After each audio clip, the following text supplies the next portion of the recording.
A straight line may be drawn between any 2 points. It's clear, right? Isn't it? Is it clear? What do you think about it? It's easy, right? Wait, what? No, it's not easy? Okay, then we'll have to continue this lesson. Okay, let's start. Let's start out with a simple example to understand what Euclid wants to tell us. So consider x1 and x2 that are 2 points in the plane R2. So x1 is equal to -2, -2, and x2 is equal to 2, 2. So these are our 2 points that we'll analyze in the next scene. Here is what Euclid wants to tell us. We can connect these points with only one straight line in the plane. So as you see, x1 and x2 are connected with a straight line. Now I want you to do an exercise. With your left hand, take the point x1, and with your right hand, take the point x2. Now pull x1 towards -infinity by keeping the direction of the straight line. Do the same thing with x2, but pull it to infinity by keeping the direction. So now what happens if you stretch in both of these directions infinitely? If you have done the exercise correctly, you might have seen the following plot inside your head. So this corresponds to the function f of x is equal to x. So what you saw is a particular case of the linear function, but now we want to have the general case. So let f be a function that maps from the real number to the real number. So the linear function is defined in the following way. F of x is equal to mx plus b. So we have two parameters, m in yellow and b in pink. So m corresponds to the slope of the linear function. It's a real number. And the pink, the intercept, corresponds to a real number as well. But you have to be careful here. These two values of parameter m and b do not depend on x. They are fixed. Let's come back to the old example of f of x is equal to x. So as you see, the slope is equal to 1. It's the yellow number. So take 2 points on this linear function, the point 4, 4, which is x1, and the point 8, 8, which is x2. Then what we want to know is the slope between these 2 points. So what we're going to do is to forget this 2 point and just consider the 2 points. We want the slope. So how are you going to do that? Well, the slope corresponds to the variation in y divided by the variation in x. So if you formalize that, you have the equation the formula m is equal to delta y, the variation in y, divided by delta x, the variation in x. So it corresponds to f of x2 minus f of x1 for delta y, and for delta x, it's x2 minus x1.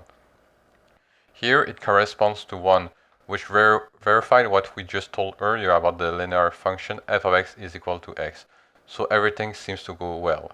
So now you might wonder, what is the interpretation of the slope? Well, if m is greater than 0, then the function is increasing.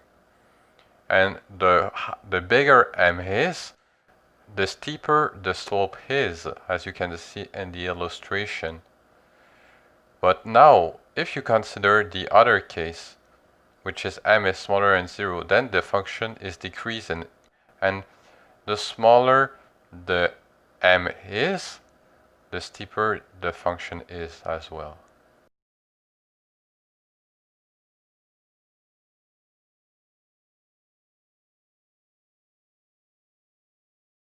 What is the intercept? Well, take a look at f of x is equal to x plus b. And as you increase the parameter b, you see that you're just simply shifting your function upward. So in fact, the intercept parameter corresponds to the location on which the function hits the y-axis. So here we see that it's simply f of x is equal to x, but b corresponds to the intersection with the y-axis.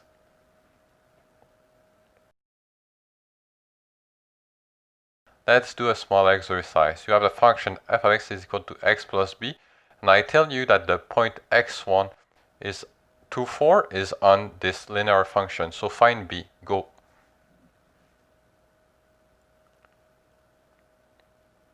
So if you found it, congratulations. The answer is b is equal to 2. If not, you didn't find it, no problem. We'll solve this together. So a simple visual way to do this is to say, hey, this is the function f of x is equal to x, but we shift it with the parameter b. So what you can just do is just slide the function f of x is equal to x until you hit the point x1. So you see, as we increase the value of the intercept, we're getting closer and closer to the point x1. And now we got it. So it's b is equal to 2. Yeah, that's what we found earlier. So now what we want to do is do it algebraically. So the point is that the image of x1 is equal to the image of the function at x1. So what you can do is just equalize these two. So at the right, this is the image of the point. So it's 4. And on the left side, the image of the function at this point. So it's 2 plus b. So if you do some algebra, then what you find is that b is equal to 2. Ah, so boring, so useless. Is it even useful? Can you tell me at least a concrete application of this, sir? Okay, I will tell you one. Consider that you have to pay your phone and that the company tells you that the price of the monthly subscription is A and the price of a call per minute is $0.1 per minute. And now express a function to calculate the price to pay based on the number of minutes. Okay, so do this exercise by yourself. So now what do you get? You get that this is a function which is equal to f of x is equal to 0.1 times x plus a. So what is this? Ah, this is the linear function, of course. Now let's conclude this lesson. We saw several things in this lesson. It's important to remember them for our future. So let's see them quickly. So you're supposed to be able now to formulate the equation of the linear function.